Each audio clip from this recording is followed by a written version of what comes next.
What this is all about is your right to freedom of speech. What made America great is an independent, vigorous press. If a jerk burns a flag, America is not threatened. Political speech is the heart of the First Amendment. For expressing their religious beliefs. Now is the time to make justice a reality for all of God's children. Welcome to Speaking Freely. I'm Ken Paulson. We're delighted today to welcome the Grammy Award-winning artist, Kim Carnes. Hey, thank you for having me. Hi, guys.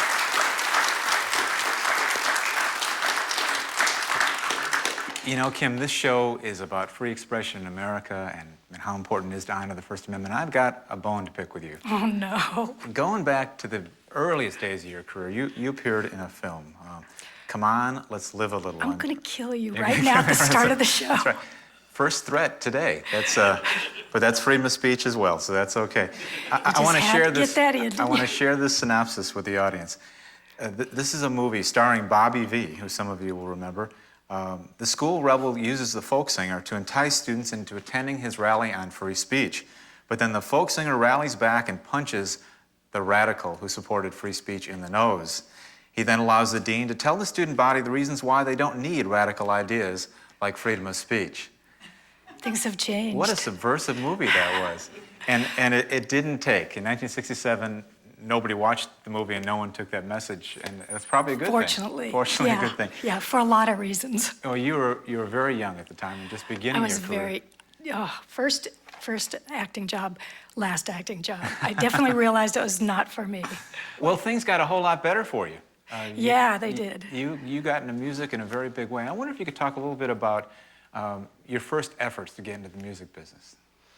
I had a duo, going back to the 7th grade, with a friend of mine, Jane, and we were Kim and Jane. I played the piano, she played the bongos, and we sang. And really, before we had our driver's licenses, we would have a friend in high school drive us. I grew up in Pasadena, California. Drive us over to Hollywood Boulevard, and we'd knock on the doors of record companies and really believed all we have to do is just find the right one and we'll be off and running. And we did. We found a record company, and the gentleman said, if you come back tomorrow night, bring us $250. I think that was the sum. You can make a record. So we were on our way to stardom. It was happening. And we went home and borrowed money from our parents, promising to wash cars forever, whatever. And we went back to the studio the next night. I played the piano, and we sang, I think, 4 songs. And afterwards, he gave us a green vinyl acetate record that we were thrilled with until we took it home and played it probably 4 or 5 times, and then the quality went quickly downhill. It turned to very scratchy and was unplayable. But he also told us he was going to Australia for 6 months and he'd be home and was going to make us huge, big stars. Well, of course, we, after about 3 or 4 months, got antsy, went back to the studio to see just in case, did he come home early, and it had turned into a travel agency. So lesson number 1. Also, a lesson that you're not supposed to pay them, they're supposed to pay you to make the record. That's a theory anyway. That was our first recording shot. Well, he didn't do it, but you went on to become a major star. And what was the first step? Who had the faith in you to go ahead and let you do your first album as a solo artist? Jimmy Bowen did. Jimmy signed me to my first publishing deal, and we started making demos for publishing, and really the demos kind of gradually turned into, well, let's make an album. Mm-hmm. So my very first album was produced by Bowen in Hollywood, called Rest on Me. And so you really began as a songwriter. I did. I started getting cuts on other people's albums before I started recording my own songs. And it was great because as I was making records and waiting for them to happen, waiting to get a hit, songs were being recorded by other artists, so that was really neat. It's interesting, your career has been about writing songs for yourself, writing songs for others, and also picking out songs from other people that spoke to you. And of course, one of your early hits was More Love. written by one of the best, Smokey Robinson. Absolutely, yeah. And over time, you recorded a lot of terrific songwriters, in some cases giving lesser-known people exposure, in other cases, people like John Prine introducing him to a different audience. When I pick an outside song, something I haven't written, I need to wish I'd written it. If I hear the lyric and go, oh, I wish I'd thought of that. And when I sing it, need to feel like I feel when I sing a song that I've written. And when you hear other people do your songs, is the experience sometimes transformative and sometimes disappointing? Mm-hmm, both, definitely. And do you ever convey that message, or is you simply smile and cash the check? What do you think? You are a writer of songs with emotional impact, songs about people, interaction. Wouldn't describe you as a political songwriter, per se, although you obviously reflect the human condition. Are there times, though, when you've thought about writing songs and then said, you know, I don't want to go there? Sometimes, topics yes. I don't want to write. Yeah. Do you self-censor at all? Do I censor? Yourself? Not particularly. There's a song, again, on the album I did in Nashville in '87 called Blood from the Bandit that is pretty political, and I loved that being on the record, and I did it in live shows. I haven't for some years just because I've forgotten, but I've got a couple that I'm hiding in the drawer for myself now that might show up on the next record. Well, as you know, from time to time, musicians, actors have spoken out and gotten themselves in a whole lot of trouble with the public for saying something that might have offended, questioned American foreign policy, for example. Although you are not overtly political, how do you feel about musicians who are? I respect their right to be able to do it. I really do. I think it's very important that their voice be heard. You know, it's really important.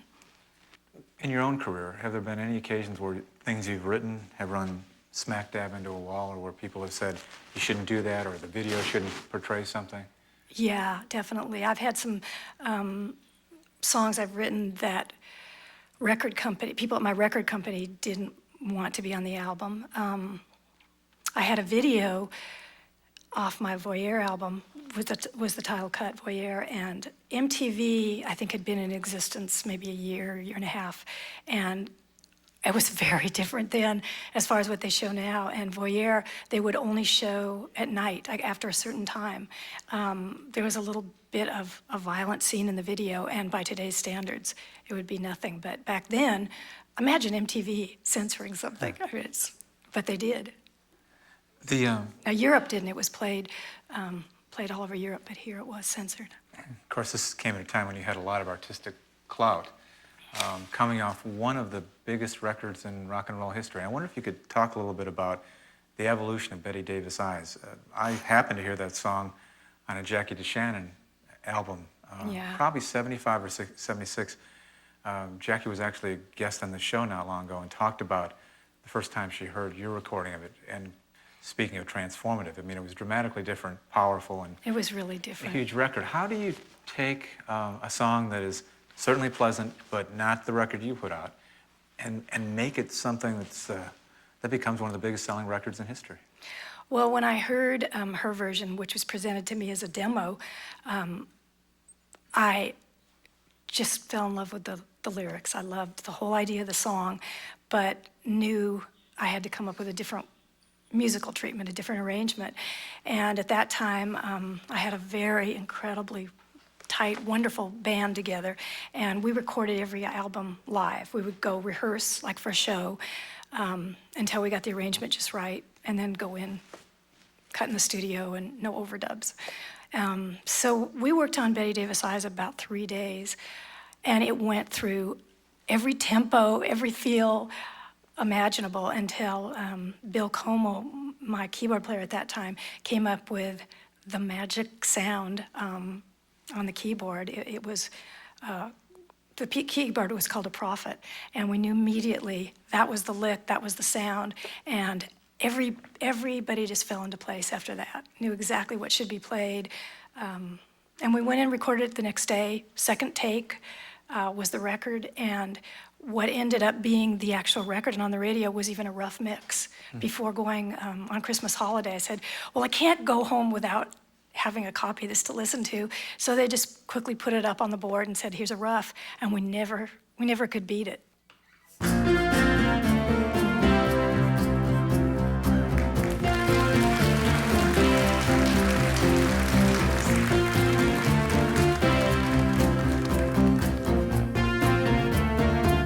Her hair is hollow gold, her lips a sweet surprise, her hands are never cold. She got Bette Davis eyes, she'll turn her music on you.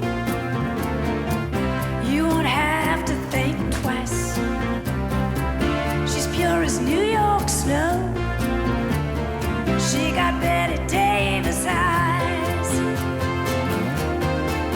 And she'll tease you, she'll unease you, all the better just to please you. She's precocious, and she knows just what it takes to make a pro blush. She got Greta Garbo standoff size. She's got Bette Davis eyes.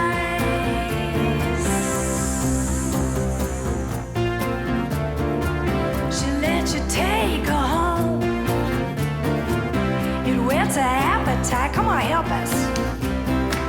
She'll lay you on her throne. She got Bette Davis eyes. She'll take a tumble on you, roll you like you were dice, until you come up blue. She got Bette Davis eyes. She'll expose you when she snows you, off your feet with a crumb she throws you. She's precocious, and she knows just what it takes to make a pro blush. And all the boys think she's a spy. She's got Bette Davis eyes.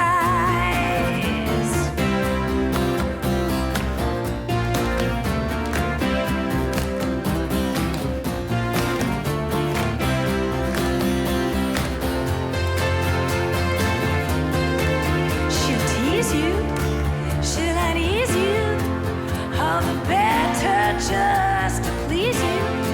She's precocious, and she knows just what it takes to make a pro blush. And all the boys, they think she's a spy. She's got Bette Davis eyes.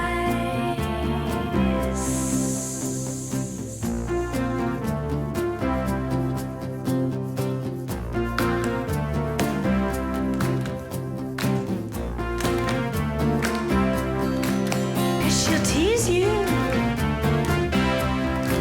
she'll unease you,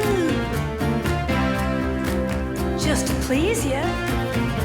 She got Bette Davis eyes. She'll expose you when she snows you, 'cause she knows you. She got Bette Davis eyes.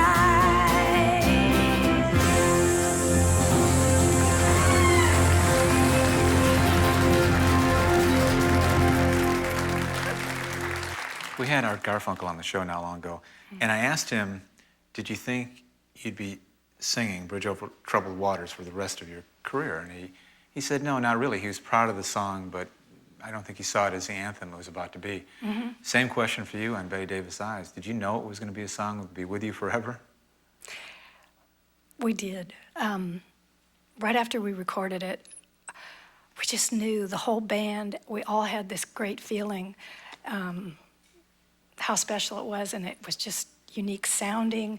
The lyrics were unique, and different musicians and acts over the next months that would come and work in the adjacent studio would hear Bette Davis Eyes, and they'd always come in every night before leaving and say, we gotta have our fix, please, just play it for us. And it is one of those times I fought very hard for it to be released as a first single because I believed so much in it. We all did. I mean, we were united, definitely. Well, it turned out very well and opened other doors for you. You ended up winning your second Grammy, writing music for Flashdance. Yeah, that was great. Different to write for a film? I love writing for projects. Dave Ellingson, my husband, and I had written, I guess right before Betty Davis Eyes, a concept album for Kenny Rogers called Gideon. And that was basically coming up with a story of a modern day cowboy, writing a story and then backtracking and writing all the songs. So much the same, going and viewing a film. In Flashdance, I was told where they needed a song, they needed one ballad, and I wrote, I'll Be Here Where the Heart Is, and they liked it. Beyond that period in your life, you got involved, beyond your own personal career, you got involved in one of the biggest projects ever, the recording of the #1 charity single of the 80s and a groundbreaking song called We Are the World. Yeah. And you are invited to a recording studio, and who all was there? Stevie Wonder, Bruce Springsteen? Quincy Jones, Cyndi Lauper. Michael Jackson. Paul Simon. Huey Lewis. Lionel Richie. Willie Nelson. Let's see, Bette Midler. Oh, there's so many people. Basically everyone who was popular in popular Hall & music. Oates. Yeah, absolutely. And how did you get wind of that? How did you get in that mix? Ken Cragen, who put the project together with Quincy Jones, called one day and explained this whole project, explained that Lionel and Michael Jackson had written this song, and did I want to be a part of it? So, yeah, of course. And it was awesome. We got a call to show up at 7:38 at night, and as everyone filed into the studio, there was a big sign over the door that Quincy Jones had put up, "Leave your egos at the door." And from that time on, the night was just magical. I think maybe the neatest time was in between singing. We took a little break, and everyone had sheet music, and everybody started taking their sheet music around to other musicians, getting autographs, and it was great. It was really a memorable, wonderful, wonderful night. Do you recall your one line? Wait, when we stand together as one. Yeah, at the very end of the bridge. It's funny because you have all the star power and everyone gets one line, and then it That's back to you. right. It was awesome, though. I mean, everyone was so gracious and just did a great job. You know, by the time we left, the sun was up, and no one was tired. I mean, there's so much energy in that room. And there's been quite a few records that have followed in the footsteps of that. Did you know going in that day that this is something that would resonate around the world? Pretty much, yes. Yeah, I think everyone felt that. So what's been your greatest satisfaction as a songwriter? The songwriter shows that I do with this group that's up here, and when we do songwriting in the round, add 2 or 3 other writers, and sing for 2, sometimes 3 hours, just take turns, everyone does their own song.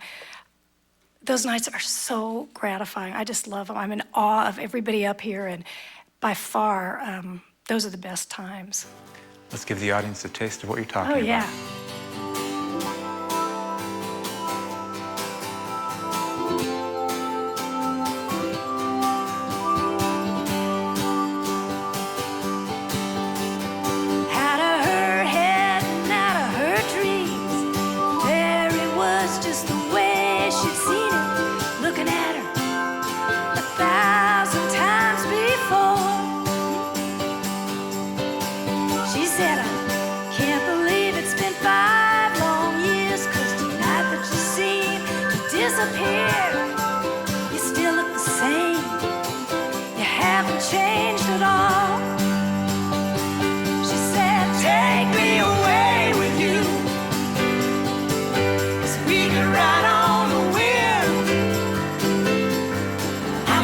Gypsy, honeymoon, coming around again.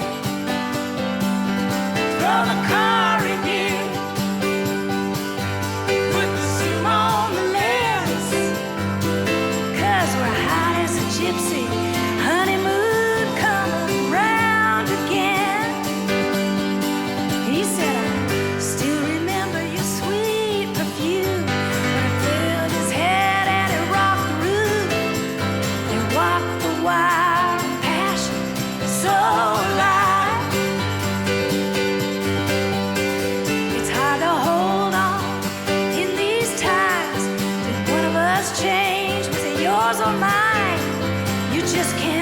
mention how lonely I've been. Oh, take me away with you, 'cause we can ride on the wind. I feel a gypsy honeymoon coming around again. Throw the car in gear, put the zoom on the lens, 'cause we're hot as a gypsy honeymoon coming around again. Billy Bette.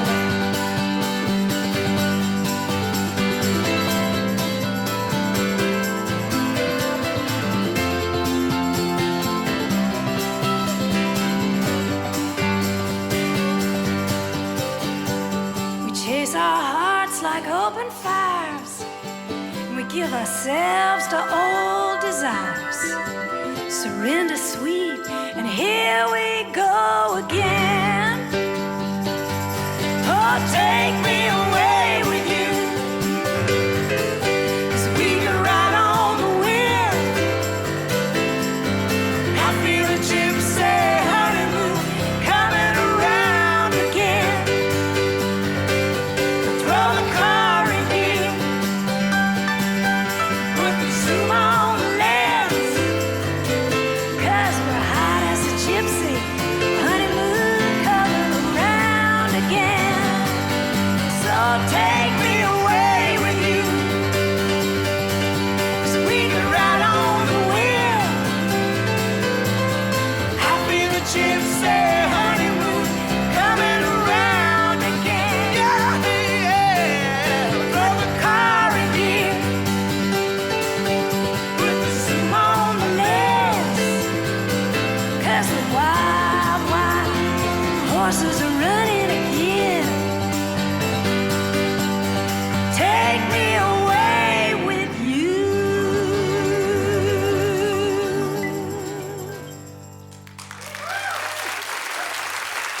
Thanks, guys. Thank you. I'm going to do a song that actually I've recorded for the next album. It's a fairly new song called One Beat at a Time.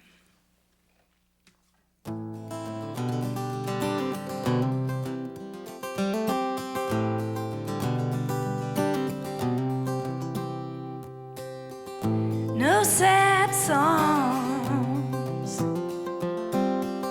no tears for you. Don't even have to sleep with the light on, 'cause I can see all right. No cold train, no midnight blue, no letters of regret, no poems, no wine, no cigarettes to remind me of you. I'll take these shoes outside the door and take this heartache right up on the floor.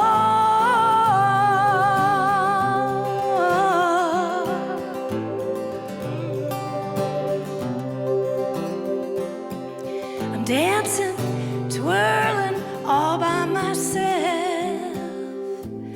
Every heartache unwinds, one beat at a time.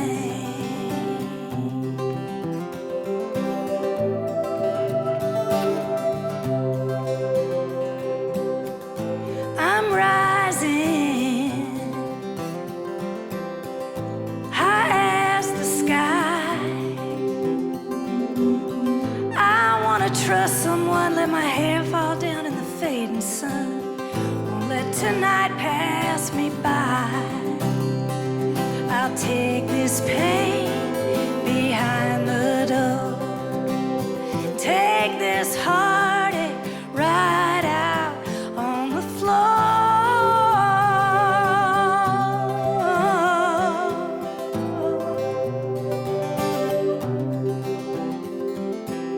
I'm dancing, twirling all by myself. Every heart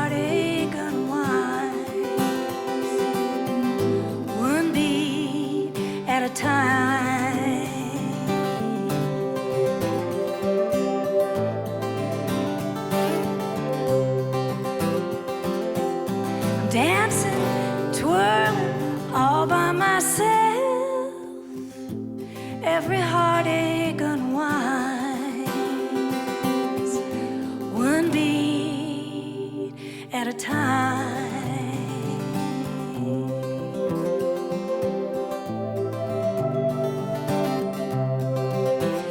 Every heartache, baby, every heartache, every heartache, baby, every heartache,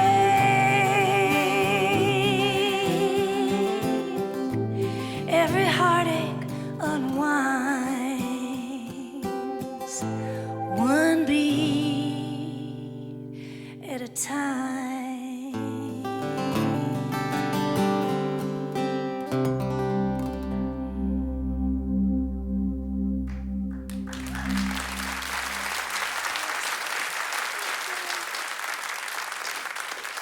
Thank you.